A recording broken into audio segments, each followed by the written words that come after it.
오늘 우리에게 주신 하나님의 말씀은 마태복음 5장 21절로 26절 그리고 33절로 37절까지의 말씀입니다. 옛사람에게 말한 바 살인하지 말라. 누구든지 살인하면 심판을 받게 되리라 하였다는 것을 너희가 들었으나 나는 너희에게 이르노니 형제에게 노하는 자마다 심판을 받게 되고 형제를 대하여 나가라 하는 자는 공회에 잡혀가게 되고 미련한 놈이라 하는 자는 지옥불에 들어가게 되리라. 그러므로 예물을 제단에 드리려거나 거기서 내 형제에게 원망 들을 만한 일이 있거든 생각나거든 예물을 제단 앞에 두고 먼저 가서 형제와 화목하고 그 후에 와서 예물을 드리라. 너를 고발하는 자와 함께 길에 있을 때 급히 사화하라. 그 고발하는 자가 너를 재판관에게 내어주고 재판관 용리에게 내어주고 옥에 가둘까 염려하라.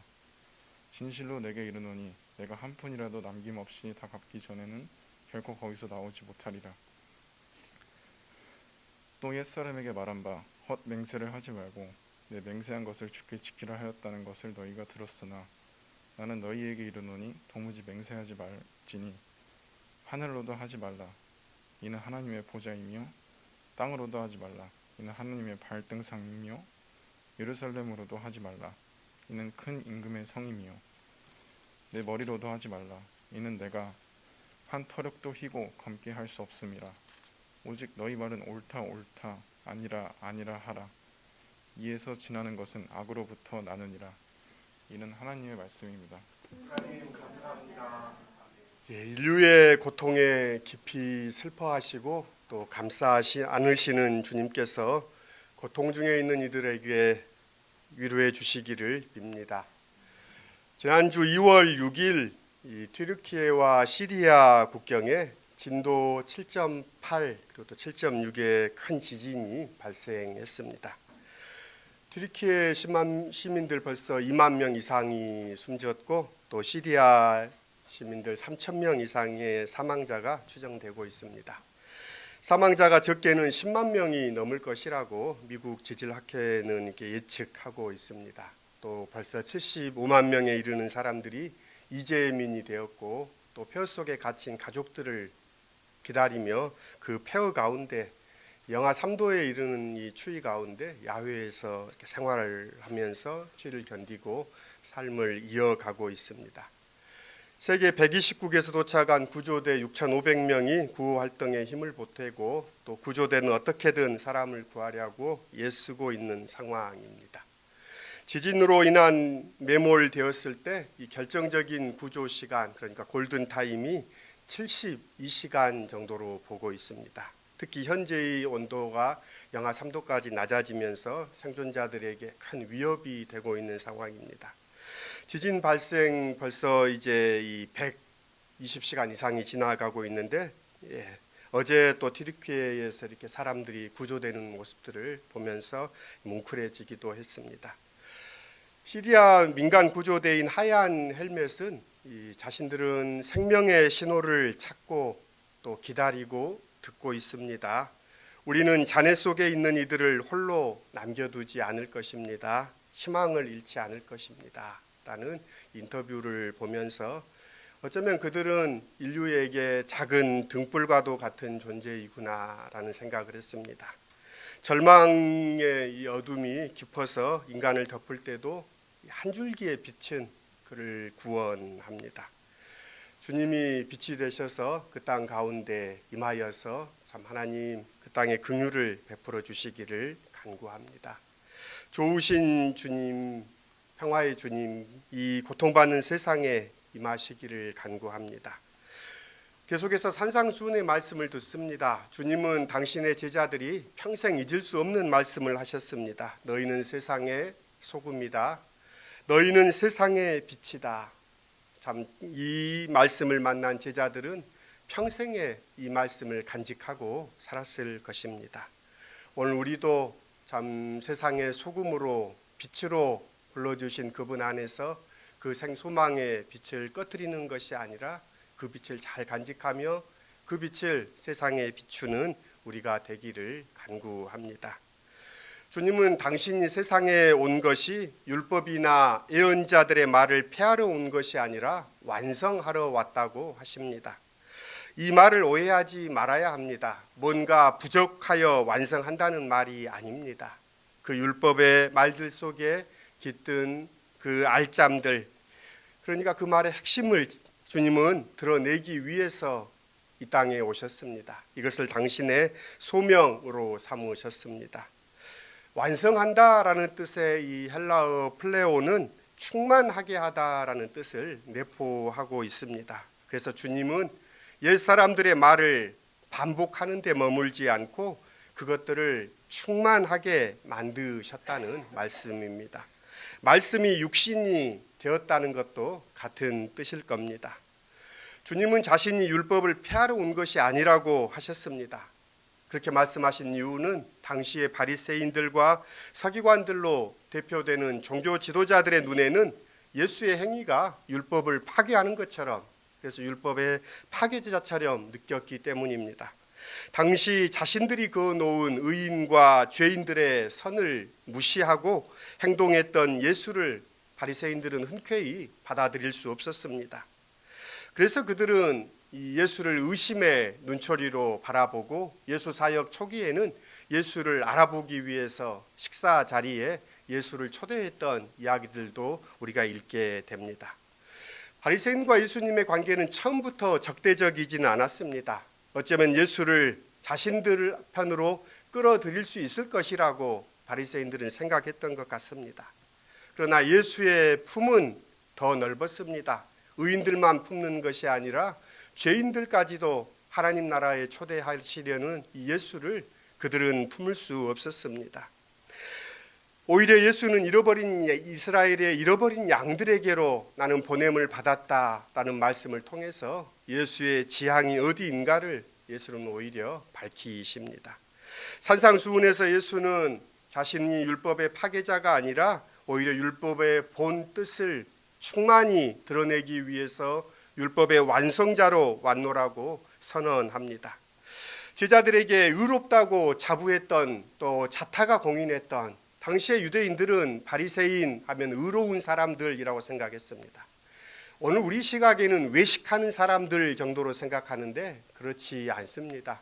그들은 철저했던 사람입니다. 일주일에 2번씩 금식했고 11조만 드릴 뿐만이 아니라 11조의 또 다른 11조를 구제에 기꺼이 썼으며 하나님 앞에 기도하기에 힘썼던 사람입니다. 끊임없이 자기를 돌아보고 성찰했던 사람들이 바리새인들이기에 당대의 자타가 공인하는 의인들, 하나님의 사람들이라고 생각했습니다.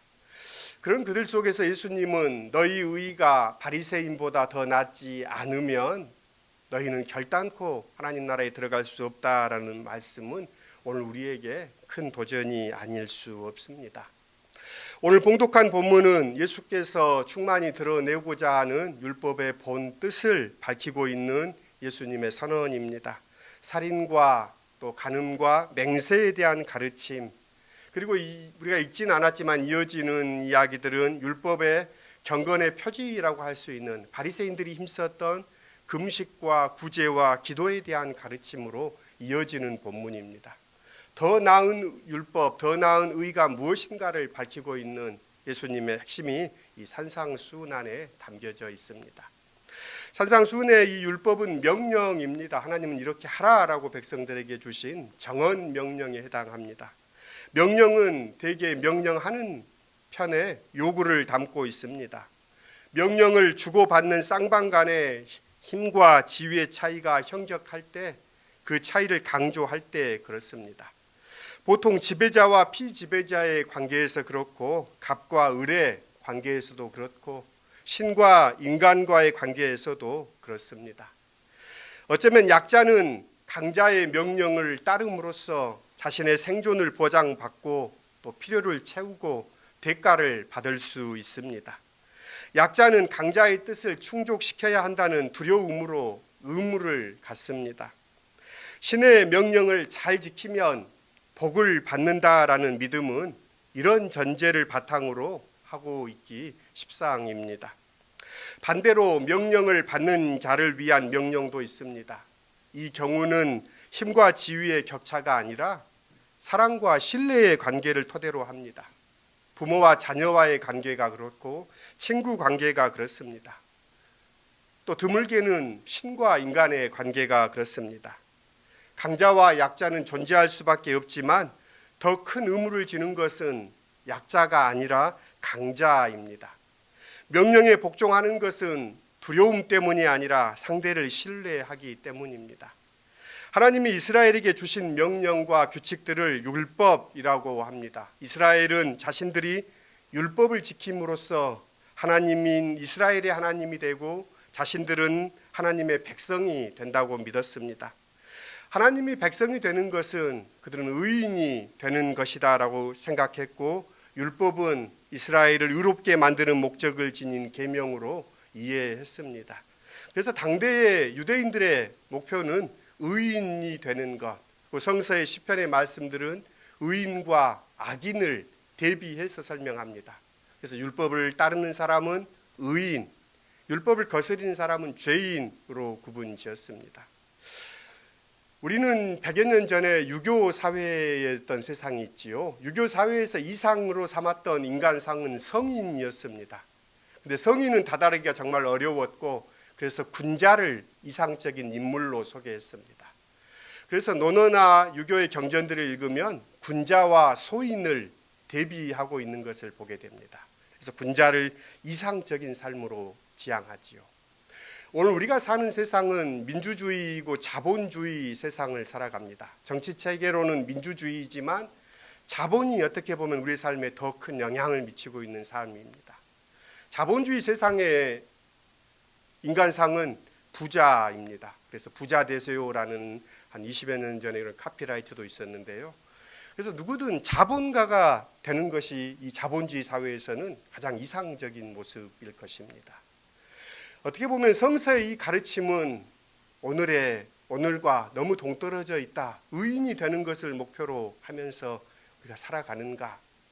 예수는 우리에게 그리스도인으로서의 살 것을 명합니다. 그러니까 작은 예수와 같은 삶의 길을 이상으로 제시합니다. 여러분들은 어떻습니까? 어떤 길을 따르고 있습니까? 이 자본주의 세상에서 많은 자본을 소유하는 것을 목표로 살아갑니까? 아니면 이 세상 속에서 오는 하나님의 나라를 바라보면서 예수의 삶을 따르고 있습니까? 오늘 이들에게 예수님은 말씀합니다. 율법을 금과 옥조로 여기며 의인을 지향하는 유대인들에게 옛사람들은 살인하지 말라 하셨다라는 말씀을 다시 풀어서 설명합니다. 살인을 금하는 이 법, 이 율법만이 아닙니다. 모든 법 체계에서 살인은 공통적으로 금합니다. 하지만 고대 세계에서 법은 지배자가 제정하고 지배자들을 보호하기 위한 것입니다. 그러니까 법이 피지배인들을 보호하기 위한 법이 아니라 지배자들을 보호하기 위한 법이었습니다. 종이 주인을 죽이는 것은 엄격하게 처벌했던 반면에 주인이 종을 죽이는 것이 허용되었습니다. 힘을 가진 이들은 이를 교묘하게 이용했습니다. 마음껏 분풀이를 하되 죽지 않을 만큼만 폭력을 해서 살인 규정을 피해가는 방식입니다. 살인하지 말라는 계명을 지키면서도 얼마든지 고통을 주는 것이 당시 지배자들에게 가능했습니다. 그런데 살인하지 말라라는 계명을 정하신 하나님은 그런 하나님이 아니라 신음하는 노예들의 하나님이십니다.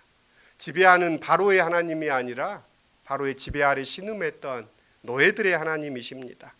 그래서 살인하지 말라라는 계명이 율법으로 주어졌을 때 유대인들은 이 말씀을 은혜로 받았습니다. 간음하지 말라거나 거짓 맹세하지 말라는 명령을 따르는 것도 역시 같습니다. 오늘 예수님은 그 뜻을 밝히고 있습니다. 살인하지 말라라는 이 명령 속에서 예수님은 하나님의 본 뜻이 형제의 사랑으로 해석합니다. 형제를 향하여 미련한 놈이라는 의미를 가진 라가라 하는 자도 살인한 자와 같다라는 말씀으로 하나님께서 이 살인하지 말라라는 말씀이 그 본 의미를 드러내는 것입니다. 단순히 죽이지 않는 것이 살인이 아니라 그를 차별하고 배제하는 것, 그래서 그를 추방하는 것은 살인에 가까운 살인과 같다는 것이 예수의 뜻입니다.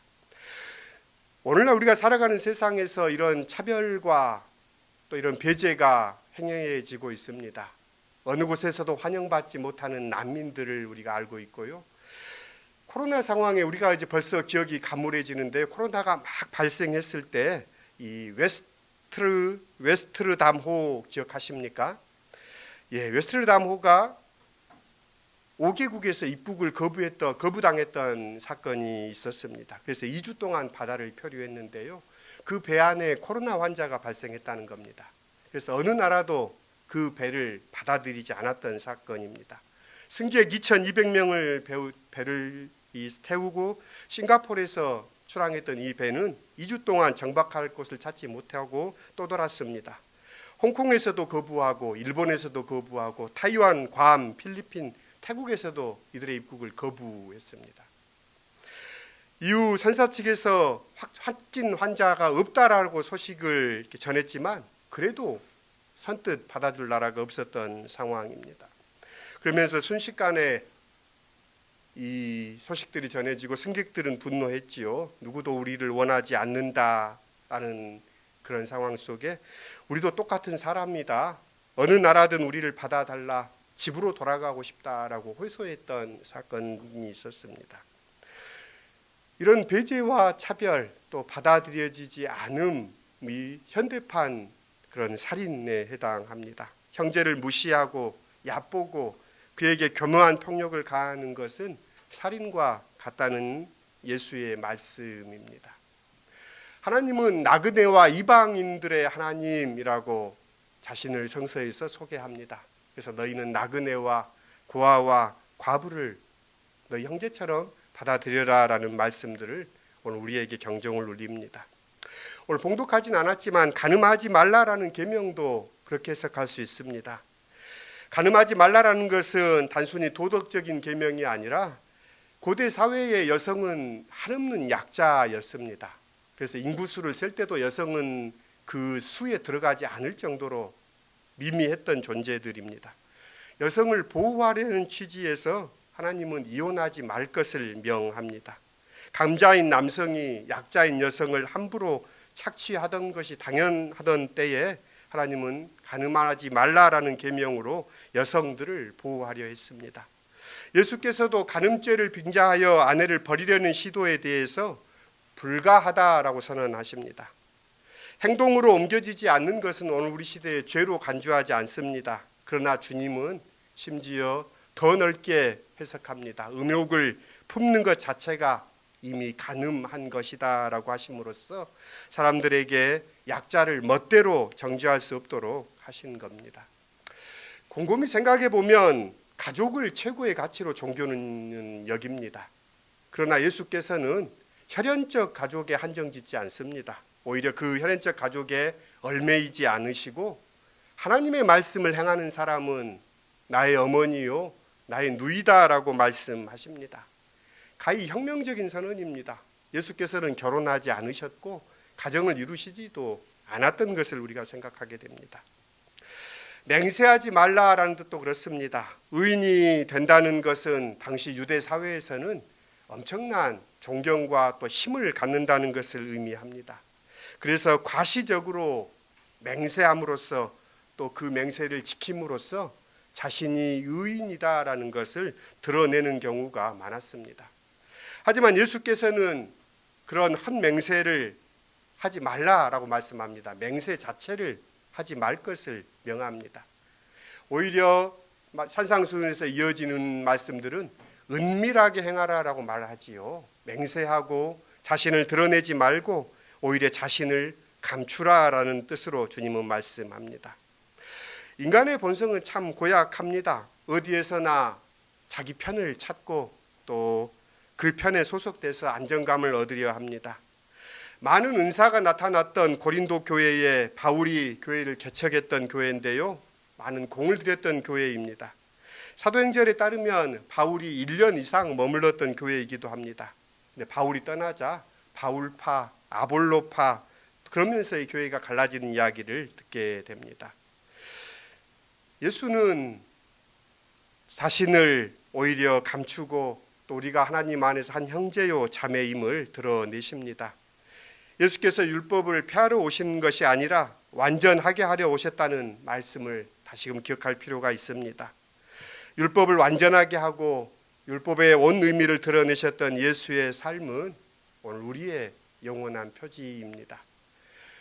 세상의 소금이요 세상의 빛이 된다라는 주님의 그 말씀 안에 오늘 주님의 길을 따르는 우리의 삶이 되기를 소원합니다.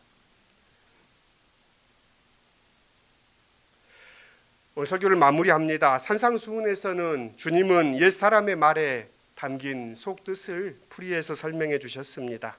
살인하지 말라라는 계명은 이웃을 모욕하거나 함부로 대함으로써 그들의 인간으로서의 권위를 빼앗지 말라는 말로, 간음하지 말라는 명령은 어떤 사람도 자기의 이익이나 쾌락의 도구로 삼지 말라는 뜻으로, 눈에는 눈으로 이래는 이래로 갚으라는 말씀을 평화를 위해 기꺼이 손해보라는 말씀으로 확장해 주십니다. 바로 그것이 이 율법이 담고 있는 언어 너머의 하나님의 마음입니다. 그 마음을 읽고 행할 때 우리는 더 나은 의, 예수께서 말씀하신 그 의의 삶을 살게 될 것입니다. 이 한 주간도 하나님의 말씀 안에 주님을 따르는 그런 우리가 되기를 원합니다. 물질을 쫓는 이 세상 속에서 부자 되기를 원하는 이 세상 속에서 우리는 다른 소리를 듣는 사람들입니다. 예수께서 울리시는 북소리를 들으시며 예수께서 걸어가신 영원한 길, 생명의 길을 걷는 시온의 모든 지체들이 될 수 있기를 빕니다. 주님의 평강이 여러분 가운데 함께하길 빕니다. 너희는 세상의 소금이다. 너희는 세상의 빛이다. 참 몸둘 바를 모르는 호칭으로 저희들을 주님 불러주십니다. 나는 율법을 폐하러 온 것이 아니다. 예수님의 말씀은 율법의 본 뜻을 드러내며 인간됨이 무엇인가를 온전히 드러내십니다.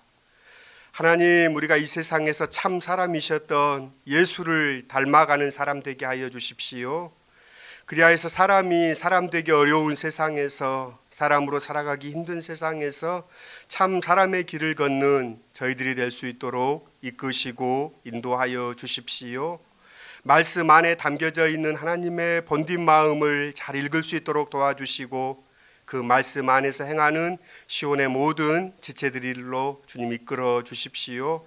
우리의 영원한 길이 되시며 우리의 빛이요 우리의 소금이신 예수님의 이름으로 기도드립니다. 아멘.